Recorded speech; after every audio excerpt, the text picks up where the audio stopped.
আমি এমন একটা দেশে আছি যেই দেশটিকে পৃথিবীর স্বর্গ, জান্নাত, বেহেশত বলা হয়। কেন বলা হয় তার নাজারা একটু দেখে আসি চলুন।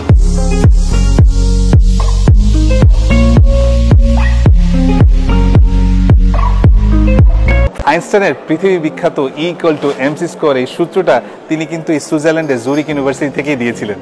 এই যে এত সুন্দর লেকটা দেখতে পাচ্ছেন, সুইজারল্যান্ডকে কিন্তু লেকের শহর বা ঝিলের শহর বলা হয়। সুইজারল্যান্ডে এরকম প্রায় ৭,০০০ লেক বা ঝিল আছে এবং সবচেয়ে বড় লেকটি হচ্ছে ফ্রান্সের সাথে কানেক্টেড। সুইজারল্যান্ডের ডিফেন্স স্ট্র্যাটেজি কিন্তু খুবই ইন্টারেস্টিং। ওদের main rail station, roads and Bridges গুলোতে এমন একটা সিস্টেম করা আছে প্রায় ৩০০ জায়গা একদম উড়ে যেতে পারে। সুইজারল্যান্ডে এনিম্যাল রাইটস কিন্তু খুবই স্ট্রং। আপনি চাইলেই শুধুমাত্র একটা করে পেট কিনতে পারবেন না, অবশ্যই আপনাকে জোড়ায় জোড়ায় কিনতে হবে এবং জোড়ায় জোড়ায় রাখতে হবে।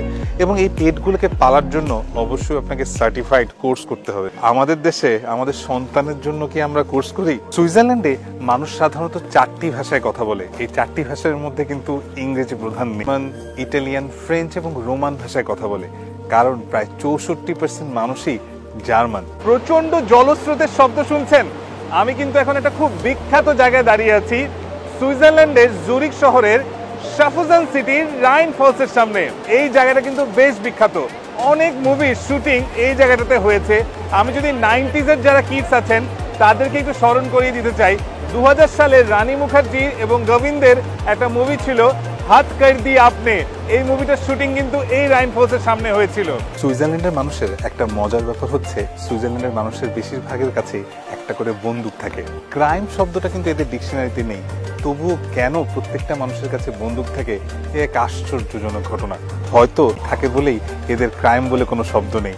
সবাই ভয় পায় যে প্রত্যেকের কাছে কিন্তু বন্দুক আছে। সুইজারল্যান্ডে মানুষ বই পড়তে খুব পছন্দ করে। এরা ছুটি হলেই একে অন্যকে জিজ্ঞেস করে এই ছুটিতে তারা কোন বইটি পড়বে।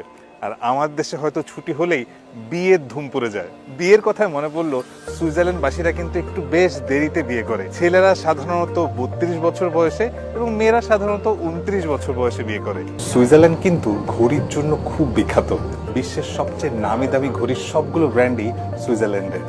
Rolex, Omega, Tag Heuer, Patek Philippe এরকম মতো সব বড় বড় ব্র্যান্ড সব সুইজারল্যান্ডের। সুইজারল্যান্ডের বেশিরভাগ জায়গা এরকম পাহাড়ে ঘেরা। দেশটির প্রায় 60% এরকম পাহাড় আছে। এজন্যই হয়তো এদের ইলেকট্রিসিটির প্রায় 57% হাইড্রো ইলেকট্রিক। সুইজারল্যান্ডের নিয়ম কানুন কিন্তু বেশ অদ্ভুত। এখানে আপনি রাত 10টার পরে চাইলে আপনার ওয়াশরুমেও ফ্লাশের শব্দ করতে পারবেন না, কারণ অন্যকে বিরক্ত করার অধিকার আপনার একদমই এখানে দেওয়া হয় না। ছোটবেলায় সুইজারল্যান্ড বলতে আমি বুঝতাম এই সুইস নাইফ। পৃথিবীর সবচেয়ে ছোট টুলবক্স কিন্তু এই সুইস নাইফকে বলা হয় এবং সুইজারল্যান্ডে প্রায় 400 টাইপের সুইস নাইফ আছে। আমরা এখন শাফুজান সিটি থেকে জুরিক সিটিতে যাচ্ছি। জুরিক কিন্তু ওয়ার্ল্ডের মোস্ট এক্সপেন্সিভ সিটিজগুলোর মধ্যে একটি। আপনি যদি গুগলে সার্চ করেন, প্রথম 5টা মোস্ট এক্সপেন্সিভ সিটিজের মধ্যে জুরিক পড়বে। জুরিক কতটা এক্সপেন্সিভ আমি যদি একটা উদাহরণ দিই, সেদিন আমরা এয়ারপোর্ট থেকে জুরিক এয়ারপোর্ট থেকে এই শাফুজান সিটিতে ট্যাক্সিতে এসেছি। ট্যাক্সিতে আমাদের খরচ পড়েছে প্রায় 170 থেকে 71 সুইস ফ্রাঙ্ক, যা বাংলাদেশি টাকায় প্রায় 21,000 টাকার মতো।